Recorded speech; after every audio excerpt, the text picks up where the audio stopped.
Has 21 Pilots been telling us this all along? Welcome to the 2011 theory.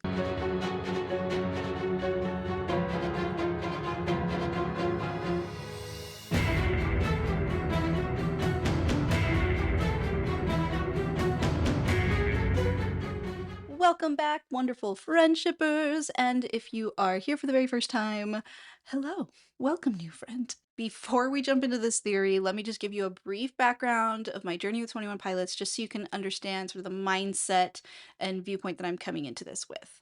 So, my journey with 21 Pilots started at about late October 2025 when I decided to review the album Vessel. Now, up until that point, I had never heard a 21 Pilots song, not a single one. Okay, actually, maybe that's not entirely true. I had seen the movie Suicide Squad and I had watched the show Arcane, so like technically I'd heard Heathens and The Line, but not really. I hadn't really heard them or, you know, internalized them in any way. So really, Vessel was the first real time that I sat down to really listen to 21 Pilots music, and Ode to Sleep was the first song on that album, so it was the first song that I ever really heard from 21 Pilots, and immediately I was hooked. Okay, this album completely changed my DNA. I was hooked. So, over the next 3 to 4 months after that, I dove into their entire discography, going through each album and music video chronologically, all the way up to Breach, including things like the Scaled and Icy live stream, the Vessel Anniversary live stream, the Clancy live stream. And then once I was caught up to Breach, I did go back and actually review Self-Titled, No Fun Intended, and even Regional at Best. Now, throughout this journey, it was imperative to me to try and puzzle out the lore and storyline all on my own. I love puzzles, I love figuring things out, and so I didn't want anything spoiled for me. I didn't want to be given the answer. I wanted to experience it chronologically through their discography and really try to puzzle it out and figure it out myself. So during this time, I wasn't on social media at all. I was really careful about how I interacted with YouTube. I tended to avoid my comment sections on my 21 Pilots videos. Like I just did everything possible to avoid any sort of spoilers to the puzzle and lore at all.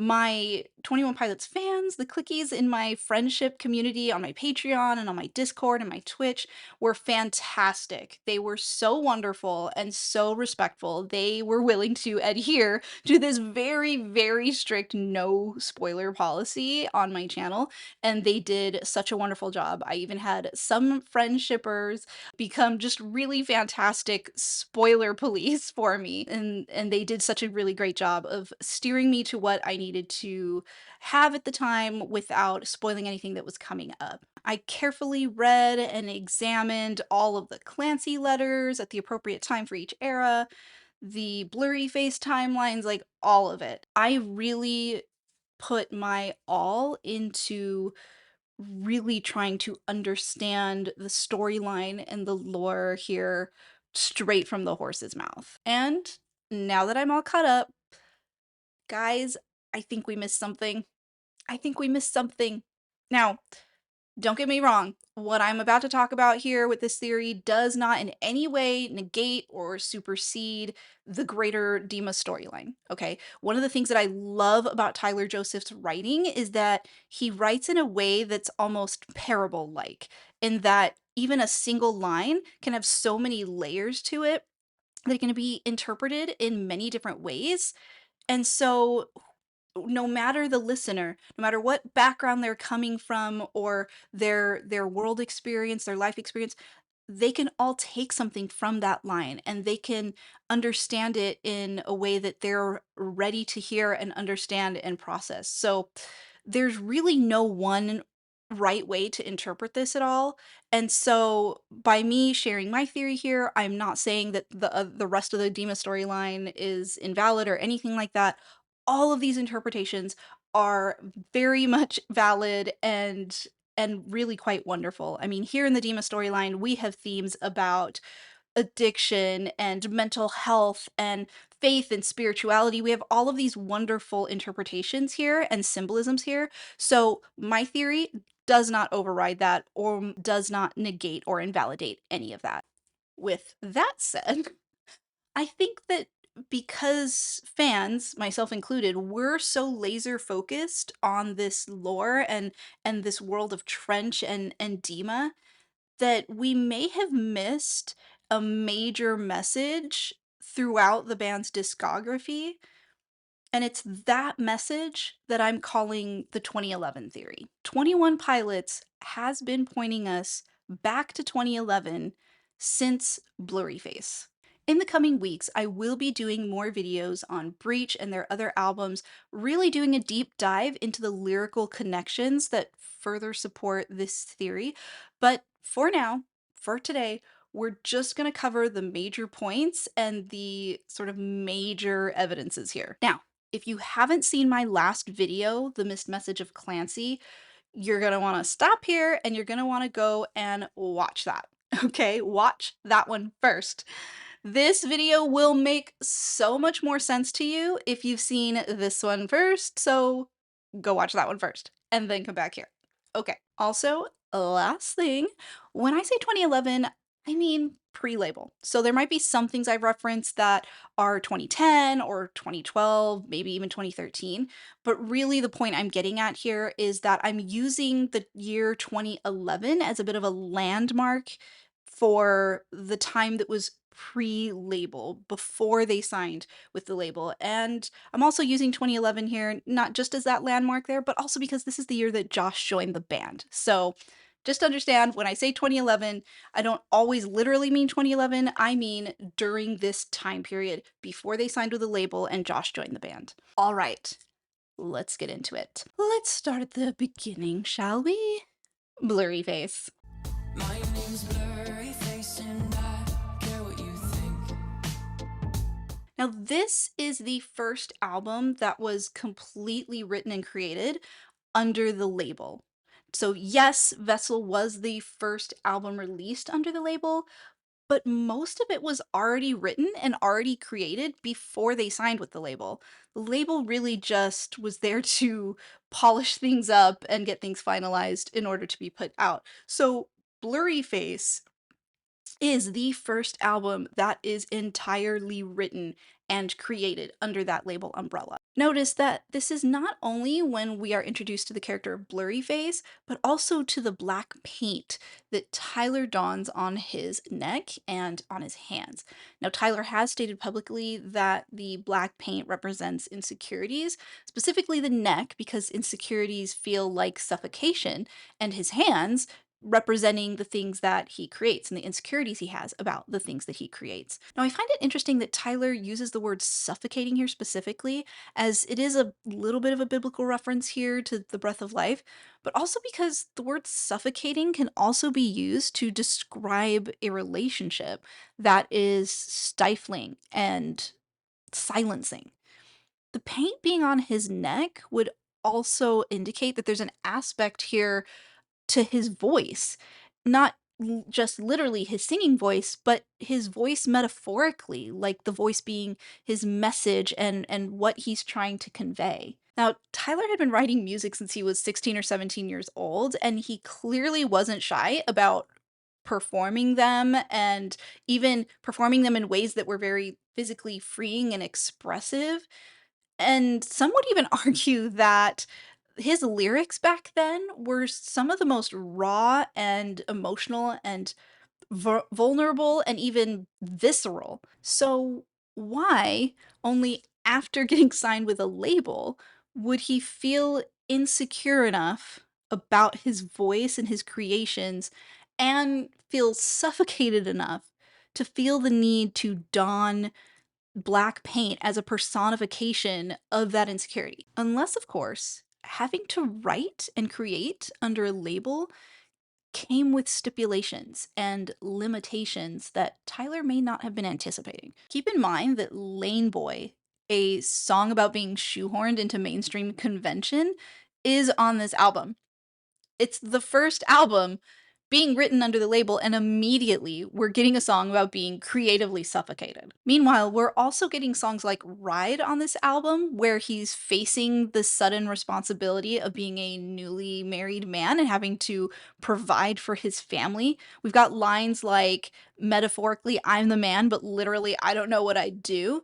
And I don't think it's a coincidence that this concept of what does it mean to be a man gets called back to in Lane Boy. The very song about battling the industry also has these lines about being willing to die for the people that you love. We're already seeing the insecurities and pressure of being a creative who also has bills to pay and a family to support. I mean, Stressed Out, one of their biggest massive hits ever, is a song about having to grow up and make money.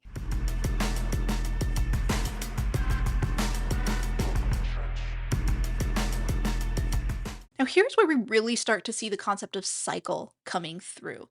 And while this concept of cycle plays out really well across the Dema storyline for themes of addiction, mental health, even faith and spirituality, there is another cycle here being communicated that I think gets missed. And that's the cycle referenced in Lane Boy when he says, I'm in constant confrontation with what I want and what is poppin'. There's a constant tug of war between his creative freedom and the message that he feels he needs to be communicating versus what the label or the industry or even some fans at times expect him to deliver. We see this character try over and over again to get out of the system only to be dragged back in again. This album ends with the song Leave the City, which is an obvious reference to the city of Dema, of course, but these last lines are particularly interesting.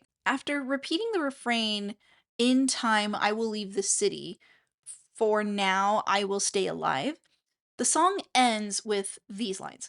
Last year I needed change of pace, couldn't take the pace of change, moving hastily. But this year, though I'm far from home, in trench I'm not alone. Those faces facing me, they know. They know what I mean. If we're viewing the black paint as an indication of the creative chains he feels under the label, then really Dema represents the music industry. Pay attention to how the Dema citizens are portrayed in these music videos.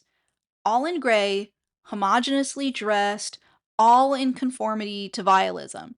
And well, what's vialism? The encouragement of self destruction. While this is very obviously interpreted as suicide prevention is a major theme throughout the band's discography, the wording here can also mean more than that. Self destruction doesn't have to be just physical. Think about it. Self destruction, the destruction of one's self. It doesn't just have to be your physical body. Dema and the bishops that rule it, or in other words, the music industry and the labels that rule it, encourage the abandonment of the self.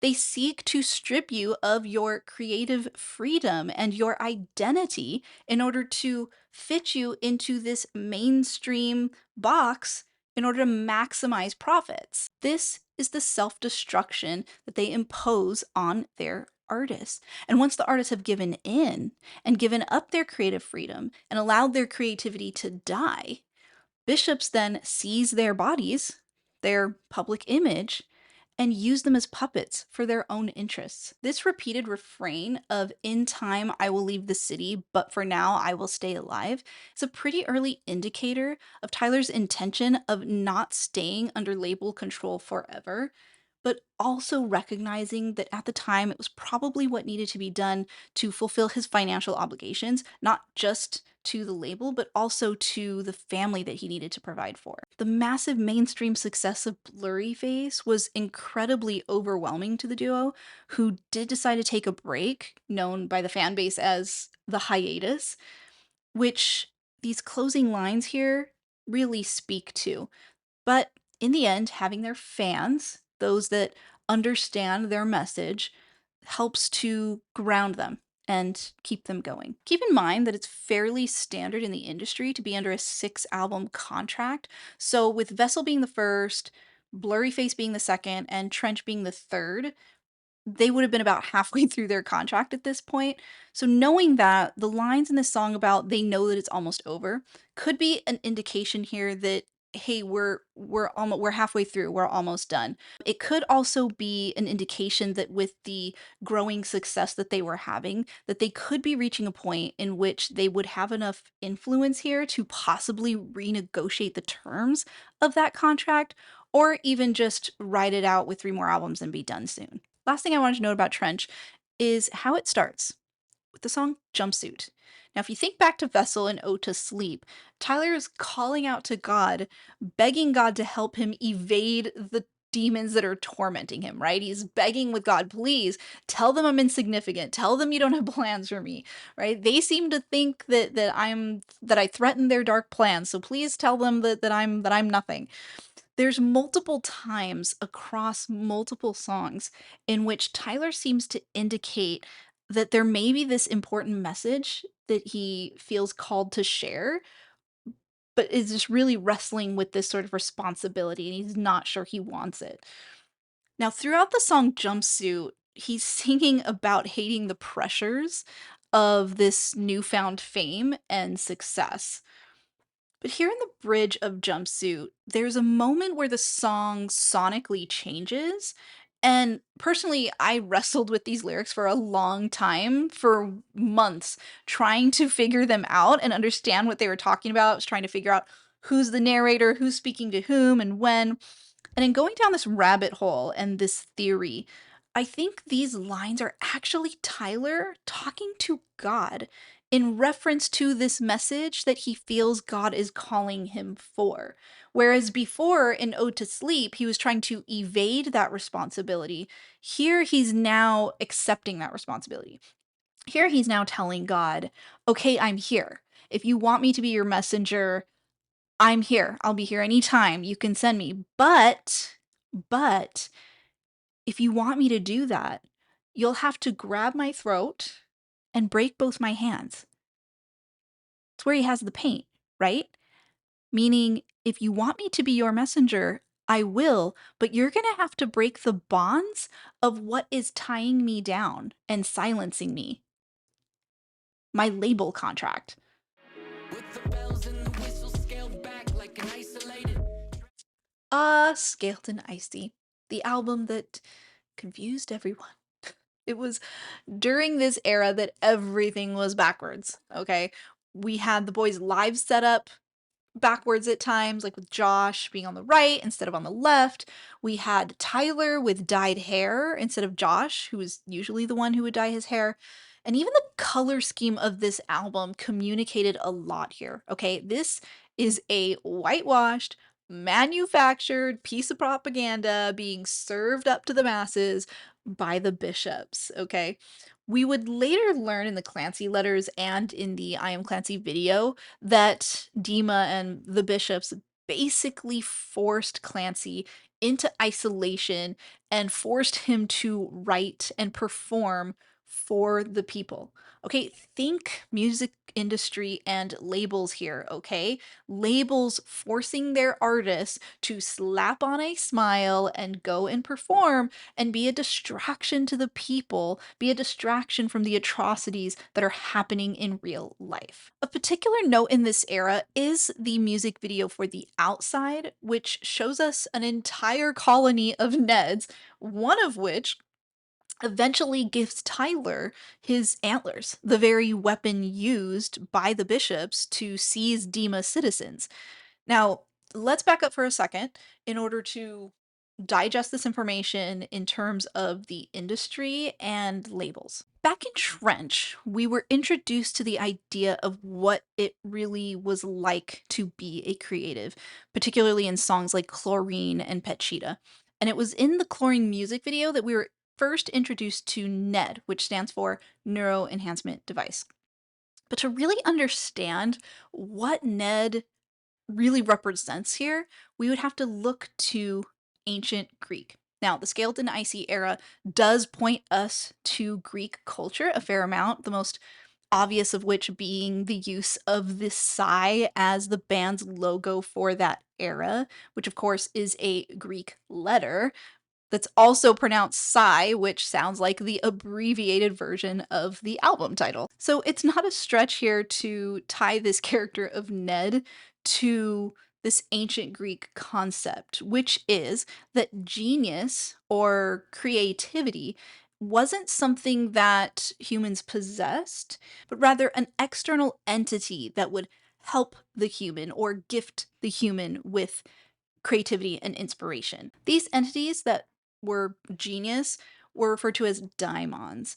Roughly translated, daimons communicated something that was sort of between mortals and deity. So it was sort of this in between, like a spirit or guardian angel of some kind. But over time, the connotation changed, and we eventually started using the word demon to indicate something much darker. Now, as you know, Tyler is not a stranger to demons or spirits that he wrestles with. Anyway, back to Ned. So, Ned basically acts as an external personification of creativity and inspiration, with his antlers growing in strength as this genius develops. In the Chlorine music video, it seems that this Ned that we see is Tyler's Ned, Tyler's creativity. However, when we get to the outside music video, we now see many Neds, not just one, which means we're not just dealing with Tyler's creativity, we're dealing with the creativity of lots of artists. We learn that the bishops have essentially been harvesting the creative fruits of their artists, and they've been using these antlers, these creative fruits, to seize and control them. They are using the creative fruits of their artists to control them. This is the exploitation of artists by the music industry. They take control of the artist's creations and wield them to their own advantage. Now, up until this point, the bishops, aka the labels, were the only ones with the power and ability to wield this seizing power. Clancy was the only exception. Clancy was able to seize just as the bishops were, and they couldn't understand why. This really points to the idea of artists taking control of their own genius, of their own creative work, and essentially succeeding outside of the label. Now, we're going to keep going in the album chronology here, but don't worry, I am going to come back to this. If you can't see, I am Clancy, prodigal son, done running, come up with Josh done. Now, I am going to reiterate here that if you haven't seen my previous video, The Missed Message of Clancy, you need to go watch that first. Stop what you're doing here, go watch that first, okay? I'm not going to rehash everything here that I covered in there, so you will need to go watch that. Okay, this is where we really start to see a lot more direct clues to this 2011 theory. Now, in 2024, the boys put on this really fun live stream in order to debut their Clancy album, and they had music videos for every song that they debuted during this. Now, before the release of the album, they did release a few videos for some singles, and after the live stream, they eventually did release the music video for Paladin Straight as well, which was a massive lore video.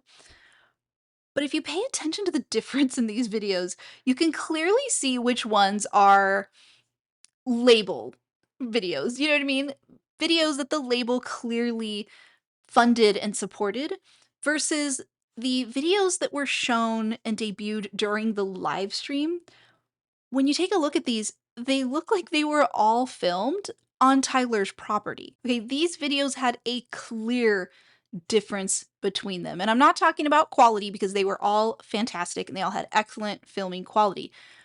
But you can tell which ones the labels funded versus which ones they seem to have done on their own. This really begs the question, on an album in which Tyler was communicating the trajectory of his entire career, Was the band also trying to take control of their own creative fruits here and work outside the label a bit to create an entire library of videos for one album that the label couldn't have possibly funded or supported in its entirety? Is this the first sign of the boys trying to accomplish things or do things outside of the label a bit? There's also a good amount of discourse amongst the fan base in regards to this album about Fueled by Ramen doing very little to no promo for the boys on this one, which likely could have been the label's response to how poorly Scaled and Icy was received at the time. The label could have very likely put the band on a bit of a thin ice status here after the poor reception of Scaled and Icy, which could even explain why the opening single to this album is Overcompensate in order to make up for it. Another thing to note here in this particular era is that during that Clancy live stream, the boys mentioned some of those really small shows that they used to do in their early career, and Tyler expressed that he just didn't think that they could do that again if they were to start over again. And this isn't the first time that he expresses this type of sentiment. Buckle down, this is possibly the furthest we've reached. Now move it up, it's a breach. And now we really see the clues stacking up. Up until this point, 21 Pilots had been dropping their albums about every 3 years. Breach, however, dropped only less than a year and a half after Clancy, breaching the typical rollout schedule. You see what I did there? Okay, so there's absolutely not enough time in this video to elaborate on all of the ways that the Breach album screams being about the label in the industry, which is why I will be doing a deep dive on the Breach album in an upcoming video. For now, we're just going to cover a couple of key things here, okay? Now, first, the industry standard 6-album contract. The very first single that the boys decide to release for this album is called The Contract. I mean, then there's the album title, Breach. Over the course of the album, the word breach does get used twice. Once in the context of breaching the city walls, which again, I'm going to be going much more in depth in my next video, but also breaching one's trust. There's also a third way that the word breach gets implied here, even though it's not explicitly said, and that is a breach of contract. Now, what this breach of contract is and what it entails and by whom and all of that, that's really a conversation for another day. But for the purposes of understanding this 2011 theory, all we really need to know is that there's clearly a contract in place that Tyler isn't happy with, one that he's likely to be done with. So, rather than waiting another 3 years to get to their 6th album and complete this contract with their label, they released it as soon as they could. Contract complete. So why play this out in the slow game, doing every 3 years, but then suddenly doing one right after the other at the very end? Well, Clancy and Breach weren't the only career events going on in Tyler's life between 2024 and 2025. Okay, he also started his own record label with his manager, Chris Woltman. They signed the band Belu Brigada, who toured with them during the Clancy tour. Isn't a stretch here to think that with his own record label in place at this point, that he may have been eager to finish off the Fueled by Ramen contract as soon as possible, which brings me to the Dema citizen letters that Clikkies had to piece together throughout the Clancy tour.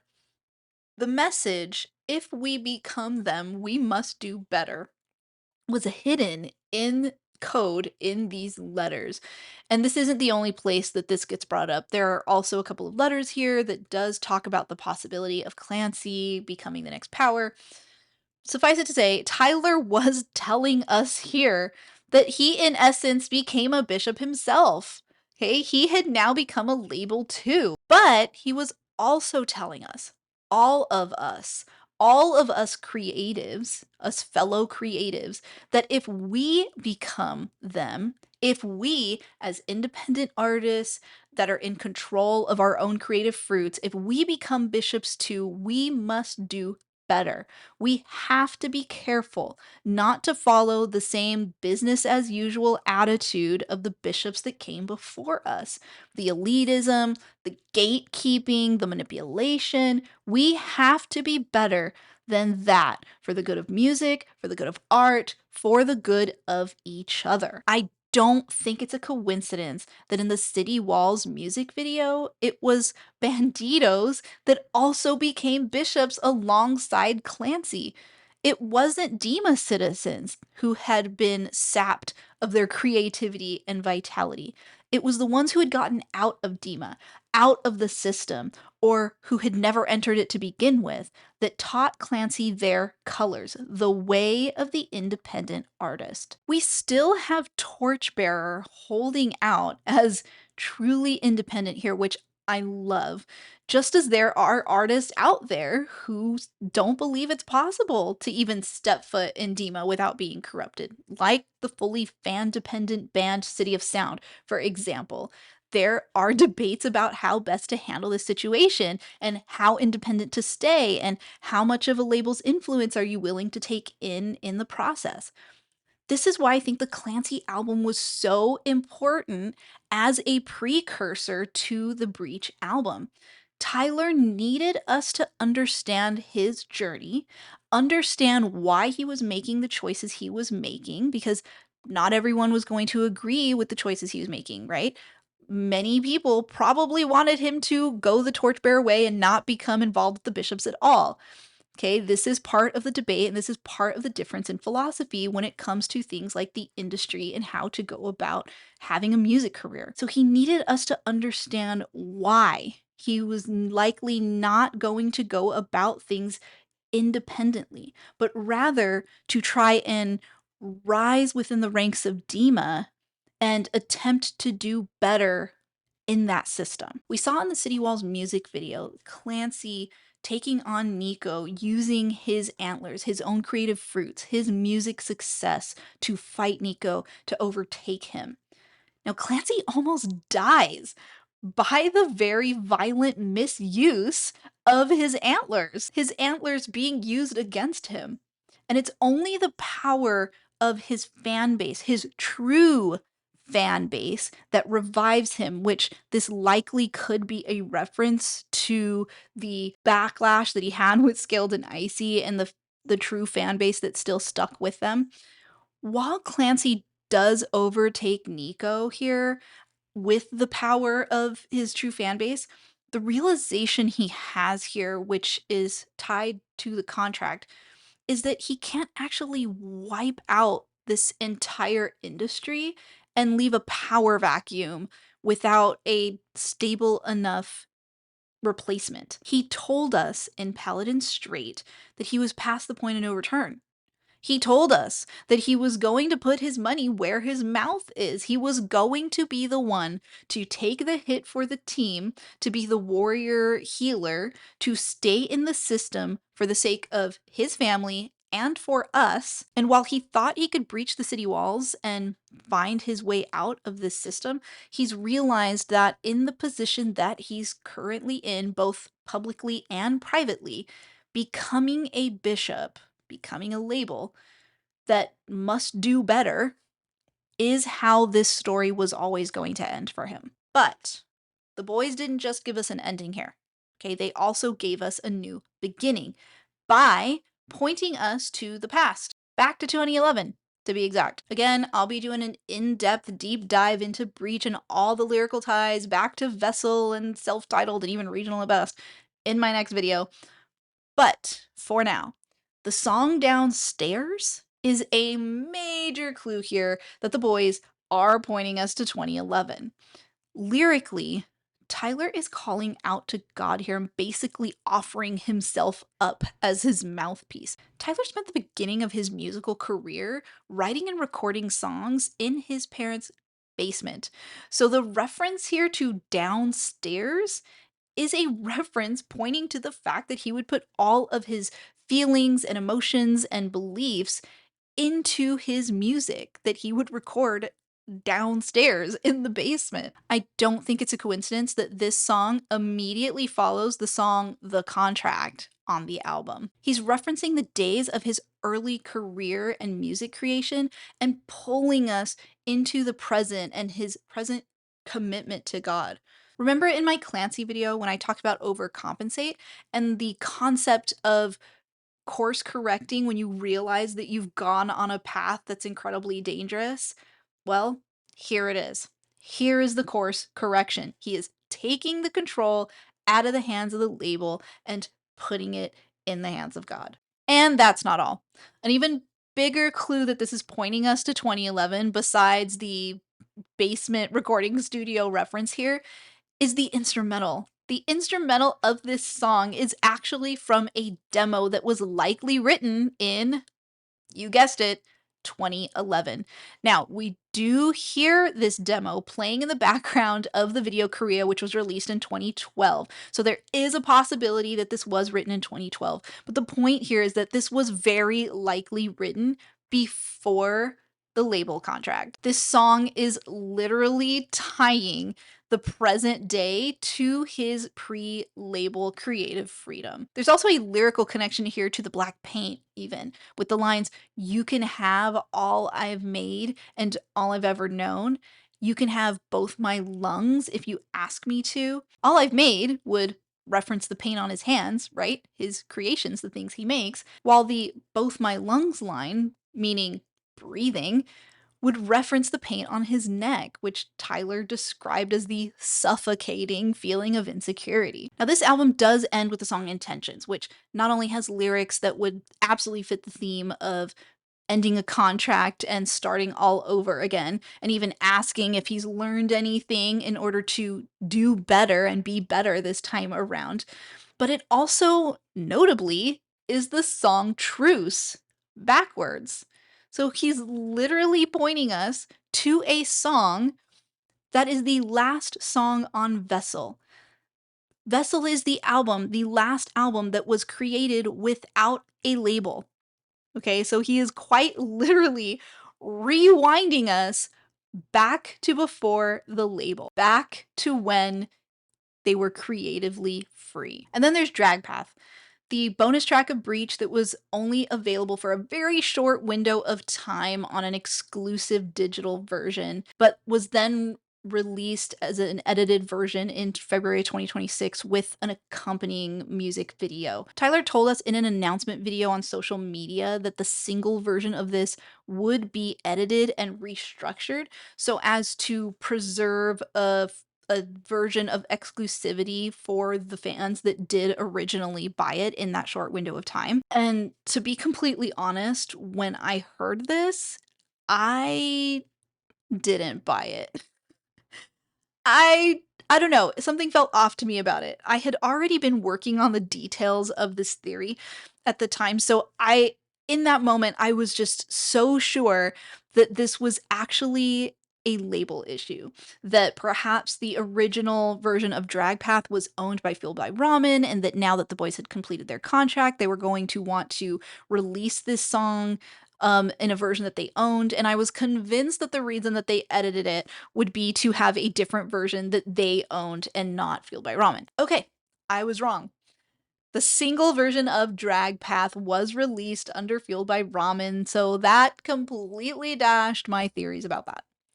But what I did find interesting and confirming to my working theory, even if I had that particular detail wrong, was that the music video for Drag Path was actually a short film called Out of a Forest, made by a film student named Tobias Gundorf Bosen back in 2010. Once again, pointing us to a pre-label era for the band. Can't be sure.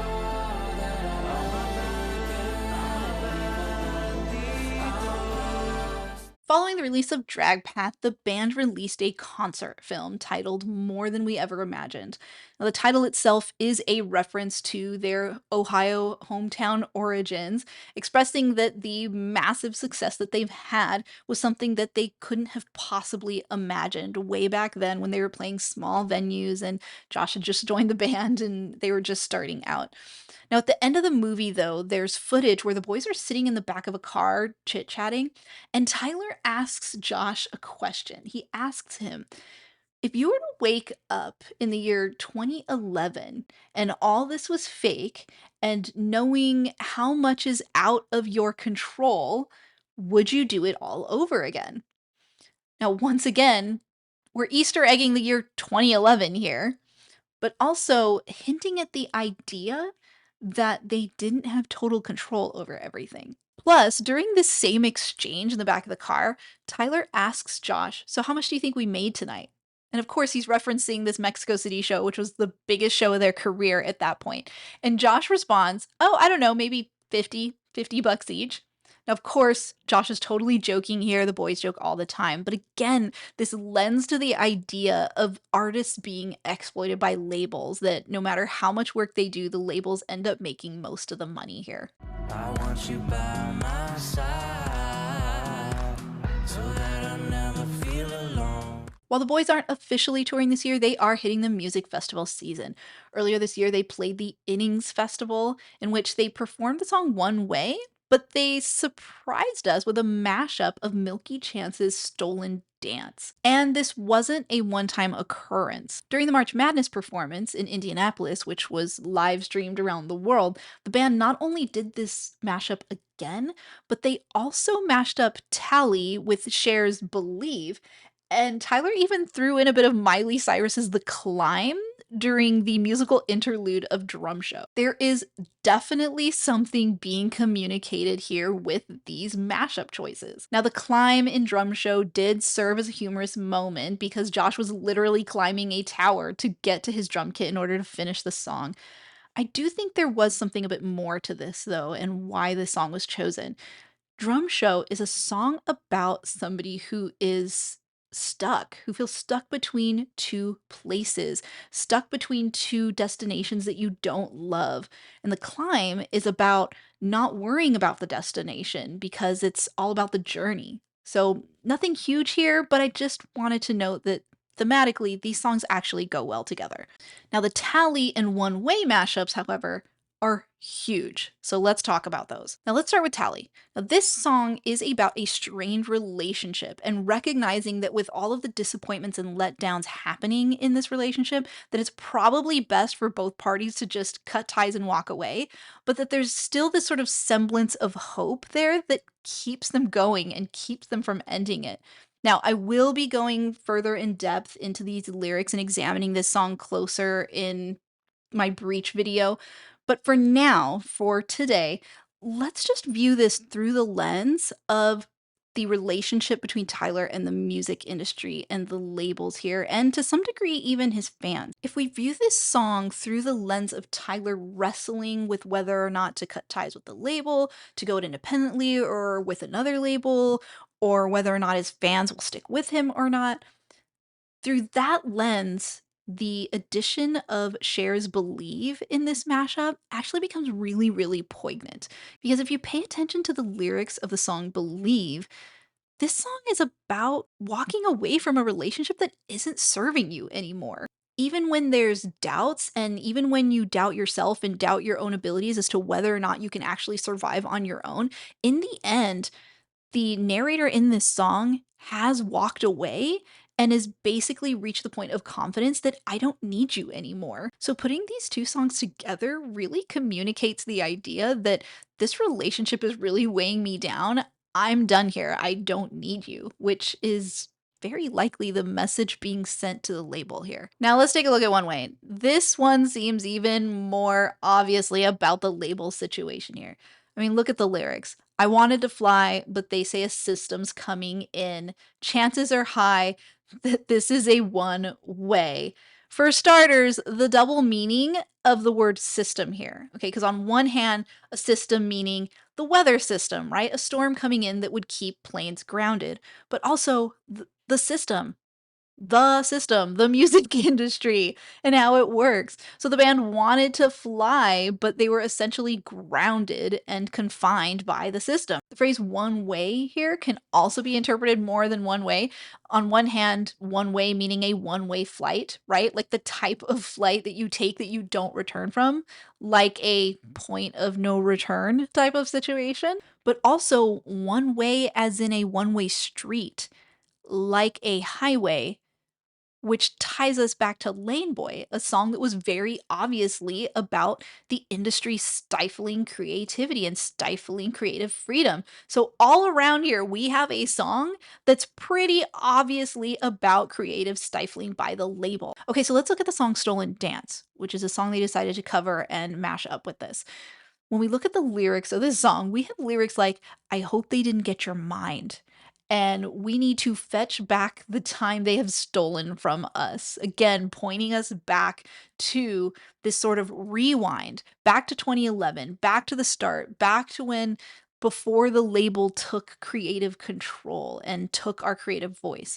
There's also a line that says, I cannot find my way out of here, which harkens back to city walls and trying to find the way on through, but also even to one way, which is what's being mashed up here, in which he's stuck on a one-way street or a one-way flight. Now, the chorus of Stolen Dance is interesting here as well. Here we have lines about never dancing like this and not talking about it. Putting this song together with One Way, a song about the label stifling them, just screams the label's been silencing us. We haven't really been talking about it publicly, but we just want to keep going with all of you clickies and do something we haven't really done now that we're done with this contract.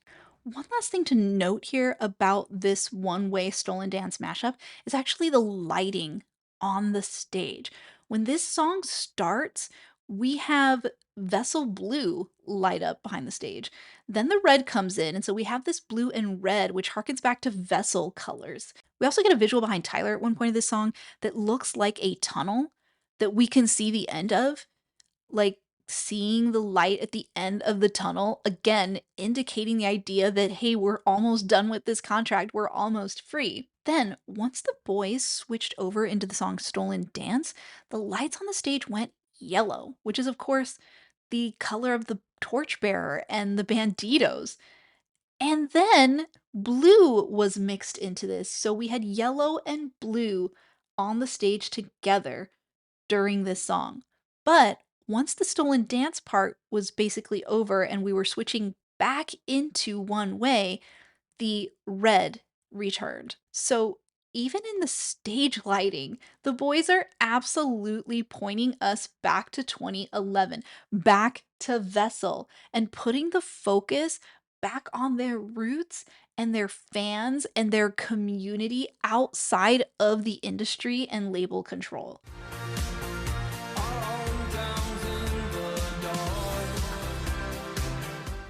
So just recently, the band did something incredibly cool. Yard signs with the band's logo on it, with the message from here, were given out to locals in Columbus, Ohio to put up. And then we started seeing these signs pop up on some of the venues that the band had performed at in the past. Now, given that the first venues that started having these signs appear on them were places that the boys had hit during their tour to Columbus back in 2017, fans were speculating that the boys were probably going to be embarking on a Tour de Columbus 2.0. Now, this wasn't quite what the boys were up to, but what actually went down here really made for a really cool bookending move. The guys announced via epic drone logo in the sky and massive sign that said "to" here that they were going to be performing a show in October at Ohio Stadium. Now, at an over 100,000-person capacity, this is going to be the biggest show of their entire career. The boys did many interviews that week promoting the show, in which Tyler revealed that this would be a specialized one-time 3-hour show that would serve as a finale to the Clancy Breach era. You hear that? Not the Breach era, the Clancy Breach era, thereby solidifying the fact that Clancy and Breach are one. Okay, they are one in story, in theme, in message, and in era. They're also one in logo. Historically, the band has changed their logo with every album, and yet they kept the same logo for both Clancy and Breach because these are one. This is the same era. They have the same logo. But let's look at that logo. Let's look at how this logo is designed. This is the first time in which the lines of the logo actually touch the outer circle, which gives an indication of this being designed much like a stencil or a brand, like a cattle brand, the way that cattle owners would brand their property. Once again, pointing to the exploitation and ownership that labels have over their artists. I also don't think it's a coincidence here that the closing of the Breach era, which also likely closes out the 6 album contract they had with Field with Ramen, was one announced in a way that indirectly called back to the Blurry Face era, which was the first album written under the label, and where the Dema storyline officially started, thereby bookending this entire story. But also, this is also happening in their hometown of Columbus, Ohio, where they originally started back in 2011. Over and over again, 21 Pilots keeps pointing us back to 2011. They keep pointing us back to the start of their career. So what's next? So what does this all mean? Why do they keep pointing us back to 2011? Well, there's a few possibilities here. It could be that the band starts over with their own label. It could be that the band starts a new and much more favorably negotiated contract with Fueled by Ramen. At this point, we just don't know. We just don't know. But here are my predictions. Prediction number 1, no more black paint. Unless the boys end up in another contract in which they feel creatively stifled, I think the new start here is taking us back to where Tyler left off in 2011 when he wrote most of Vessel, which is sans paint. Whether they go forward on a different label or have a much more favorable contract with their current label, if we're seeing Tyler reach the point of feeling like he has a lot more creative freedom now, we may see a paint-free Tyler once this era and contract comes to a close. I believe they are starting all over again, and this time with a different outcome, one that's not shackled like before. Prediction number 2, we may get the color blue again. Vessel's band logo was blue and red, but once we entered Blurry Face, the blue was abandoned and red took over. Then when we got to Trench, we had yellow, which was the color of the Banditøs. Scaled and Icy brought us a whitewashed version of blue and red by giving us light blue and pink, which are the colors we would get if you added white into blue and red. But then we were back to red and yellow with Clancy, and then red and black with Breach. So other than making a whitewashed appearance in Scale and Icy, we really haven't seen blue around. But during Blurry Face era, when fans were getting sporadic and bizarre Blurry Face tweets, the color blue was mentioned. Blurry said to never wear blue, as it was a sign of defeat, but to wear it one time as a sign and he would stop tormenting him, Tyler, and his fans. Fans have long interpreted this to mean that Tyler never wears the color blue because it's a sign of giving up and giving in to the bishops. So if Tyler has now become a bishop, this could be viewed as a defeat, as giving in to the Dema rule, in which case Tyler would wear blue next. However, bishops don't wear blue. They wear red. And Dema citizens don't wear blue, they wear gray. So why would blue be a sign of Tyler's defeat? Also, this is Blurry Face speaking in this tweet. If he wanted Tyler to give in to him and to submit to him, and blue is a sign of defeat, then wouldn't Blurry Face tell Tyler to wear blue all the time? But he doesn't. He tells Tyler to never wear blue. He doesn't want Tyler to wear the color blue because the color blue is a sign of the bishop's defeat, not Tyler's. It means Tyler is not ruled by them. He gives Tyler a one time allowance to wear it as a sign saying he'll stop tormenting him and his fans. And this served as a real life proof for fans in order to know that this Blurry Face account was in fact real. But think about it. Did Blurry actually stop tormenting Tyler? Did Blurryface insecurities actually ever stop tormenting fans? Blurryface, also known as Nico, continues to be the tormentor throughout the entire Dema storyline. He didn't stop tormenting anyone long term, only temporarily for the time that Tyler was wearing blue, which means we need to reconsider here what was actually being communicated in this tweet. The actual instruction here is to never wear it. For Tyler to wear it would be the sign of Blurry's defeat, not Tyler's. If Tyler wears it, it means Blurry has been defeated and wouldn't be able to torment Tyler or his fans anymore. So if the boys have reached a point in their career where they've fulfill their contractual obligations and have much more creative freedom, much like they did back in 2011, back in their pre label vessel days, in which blue and red were both very much a part of who they were. We may see a retiring of the Clancy and Bishop red and the re-establishing of Tyler's blue. One last note on the color blue. The song on Clancy that chronicles the time in Tyler's early career of driving around to gigs in the Ohio frigid winter around 2011 is titled Midwest Indigo. You know, the deepest shade of blue? Now the night is coming to an end. Alright, guys, I know I probably melted your brains with all of this information, but what do you think? Let me know your thoughts in the comments. Do you see this theory playing out? Did I miss anything here? Just join the conversation below. Also, be sure to turn on your notifications because I am going to be deep diving Breach and all of their other albums, and you don't want to miss any of those videos. If you haven't already, like, subscribe, hype, all the things. Be sure to check out my free Patreon channel that gives you early access to content, as well as lots of exclusive content on the tiers. And don't forget to come and hang out with us on Twitch. We are live on Twitch every weekend checking out your song requests, so come and hang out with us and be a part of the friendship community. All of the links are in the description. I will see you next time.